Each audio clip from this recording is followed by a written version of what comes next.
Yes, there's that music. It's time once again for A Moment with Bob, brought to you by your friends at Offshore Drilling. Let us begin. Hey, Mike, before the Affordable Care Act came to pass, almost 50 million Americans were uninsured. Now that the Supreme Court has upheld Obama's signature health care law, 26 million Americans will remain uninsured. But how many more millions of Americans can barely afford the coverage they now have? Depending on your personal outlook on life, the glass is half full or half empty. But who wants a sip? Where I live, it is unimaginable that people can't afford health coverage. It is unthinkable that a person can't get health care. From all-knowing Wikipedia, quote, healthcare in Canada is delivered through a publicly funded healthcare system which is mostly free at the point of use and has most services provided by private entities. It is guided by the provisions of the Canada Health Act of 1984. The government assures the quality of care through federal standards. The government does not participate in day-to-day care or collect any information about an individual's health, which remains confidential between a person and his or her physician. Canada's provincially based Medicare systems are cost-effective, partly because of their administrative simplicity. In each province, each doctor handles the insurance claim against the provincial insurer. There's no need for the person who accesses health care to be involved in billing and reclaim. Private insurance is only a minimal part of the overall healthcare system.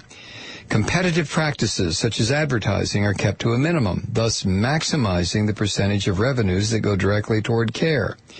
In general, costs are paid through funding from income taxes, although British Columbia is the only province to impose a fixed monthly premium, which is waived or reduced for those on low incomes.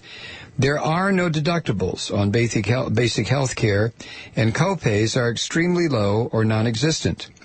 A health card is issued by the Provincial Ministry of Health to each individual who enrolls for the program, and everyone receives the same level of care. There is no need for a variety of plans because virtually all essential basic care is covered, including maternity and infertility problems.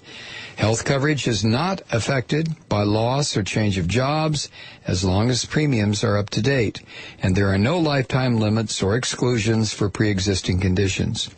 Pharmaceutical medications are covered by public funds for the elderly or indigent or through employment-based private insurance. Drug prices are negotiated with suppliers by the federal government to control costs. Family physicians, often known as general practitioners in Canada, are chosen by individuals. If a patient wishes to see a specialist or is counseled to see a specialist, a referral can be made by a GP. Preventive care and early detection are considered important, and yearly checkups are encouraged. Early detection not only extends life expectancy and quality of life, but cuts down overall costs. Unquote. There's no reason to ask why healthcare is complicated, unaffordable, and a seemingly insurmountable problem in the U.S., but not in Canada. We know why. Unlike other industrialized nations, the United States healthcare system is centered around for-profit insurance companies. Selling so-called insurance so people can have access to healthcare is a money-making opportunity. Withholding treatment for sickness and pain is a money-making opportunity. Sickness and pain are money-making opportunities.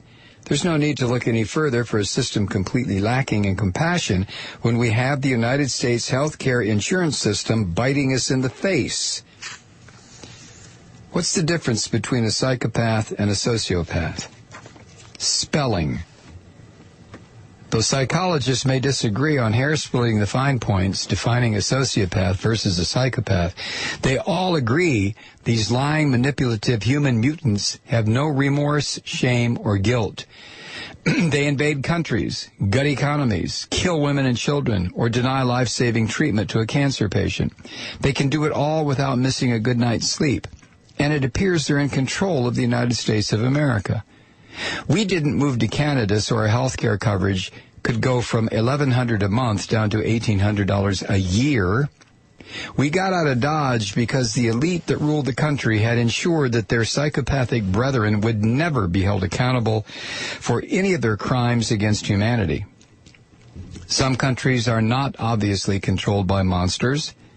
Iceland's big banks defrauded the country for astronomical sums and ran the economy into the ground. Sound familiar? The government did not bail out the banks. Central Bank Governor Davio Oddsson said that the state did not intend to take over any of the bank's foreign debts or assets. Instead, new banks were established around the domestic operations, and the old banks will be run into bankruptcy. Too big to fail, also known as reward the vampires, was not the path chosen by Iceland. Instead, Iceland forgave the mortgage debt of about 25% of its population and sued and jailed the bankers who destroyed its economy. Then what happened?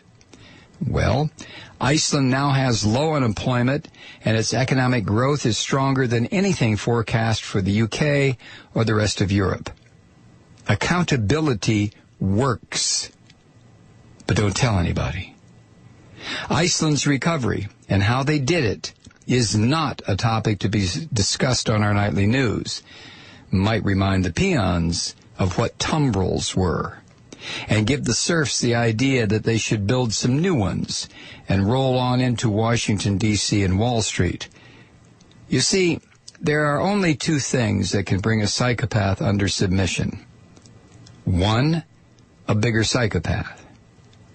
Two, the nonviolent, absolute refusal to submit to psychopathic controls, no matter the consequences. Americans, for the most part, have invented a completely ridiculous third option. It involves shopping for more crap, watching an average of nearly 35 hours of TV each week, and voting against their best interests. Oh, and by the way, here's another fact that should make everybody's enviometer beep. Iceland has universal health care.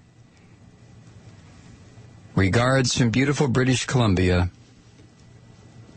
Bob.